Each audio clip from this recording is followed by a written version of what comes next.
We're in mid-August, and this is what my garden looks like.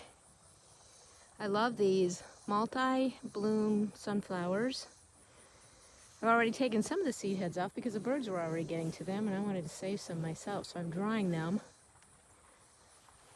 Just beautiful. I have some late planted watermelons. We'll see how well they do. And the pumpkin patch.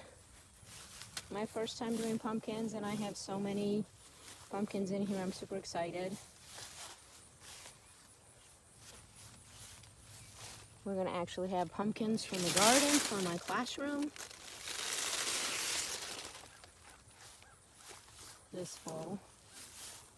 Instead of having to hunt them down at the grocery store or Walmart, who tends to be out when I get them, and they're just too high priced. So I have a huge pumpkin patch.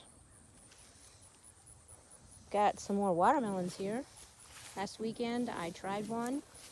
It was really tasty, slightly pink, and a lot of white rind, so I don't think it was quite done. So we're letting the others cook a little longer. My marigolds that I planted and dispersed throughout. More watermelons, and I end this row with some more sunflowers. In fact, there I've got blackberries. It's my berry area. And a reachable cherry tree, which didn't grow too much on the upside. Hopefully it's growing down well. Some rhubarb that I had some problems with there, and then a little blueberry bush on the other side of that. A compost pile that generated some spaghetti squash. How cool is that? And then on the end of my next row, more beautiful sunflowers. I have some of different colors, which has been really cool. In this area I never did plant, but I'm getting ready to put spinach and lettuce in there for a fall crop. Cherry tomatoes, gangbusters right now, along with the marigolds in front of them. And then these are some cucumbers. I picked a whole bunch out of them today. They're starting to turn a little brown. We have not had rain for a little bit, so I really soaked them today. And then here I've got zucchini. Picked several large ones. They just kind of grow underneath the leaves, and before I know it, there's this huge zucchini there I didn't even realize was there. And then some more spaghetti squash. I've already eaten a couple of them and have a couple more sitting on my kitchen counter, and just picked some more today. I'm loving the versatility of the spaghetti squash and all the different things you can do with them. And some pickle cucumbers there, which really didn't do all that great. Ooh, what's that? Missed that one. These have been unusually bitter. I don't know what the deal is of this kind. It's a pickle cucumber. And straight 8. But every one of them I've had has been really bitter.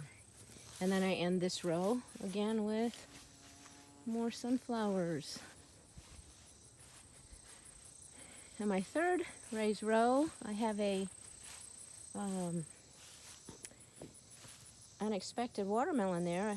I planted 2 rows of dill, and there is my one dill plant that made it. More marigolds again. This was my spinach and lettuce bed, and it never grew lettuce and spinach very well this summer and grew a lot of weeds, so I just weed-eated that down. And I'm going to try and dig that up and try for some more spinach and lettuce for the fall. I did nasturtium for the first time this year. Boy, those are tasty. If you like cabbage or radishes, you can eat the leaves, you can eat the flowers. They're great to feed to the chickens. Not a great year for tomatoes, but for some reason my tomato plants are beginning to rally just a bit toward the end of the year here, and I think I might get a couple. There's some sweet potato vines growing in those tomatoes. And I have some red pepper there and yellow banana peppers. This pepper plant has just given me so many peppers this year, all sweet peppers. And then sweet potato patch. I've never done that before. Be interesting to see what we got growing under the ground. Okra, that's a first for me too. If you wait until they're really big like this, then they're just woody and not very tasty. They're bitter. So I try and catch them when they're small like this one. Then they're tender and I can fry them. And then my green beans, they did good at the beginning, and then they kind of got dry and really big beans, and they're kind of reviving again with more water, and I'm getting some new fresh beans. These are the things I picked this evening. A little bit of everything. And my corn patch, we've gotten a few ears of corn over several weeks, and now as they're finishing little by little, I pull the stalks and sharing those with the goats. And they really love every part of that. So there it is. 3 raised rows, 50 feet long each, about 4 to 5 feet wide. In the middle of August, I've been pretty happy with what I've gotten. It's been a good year.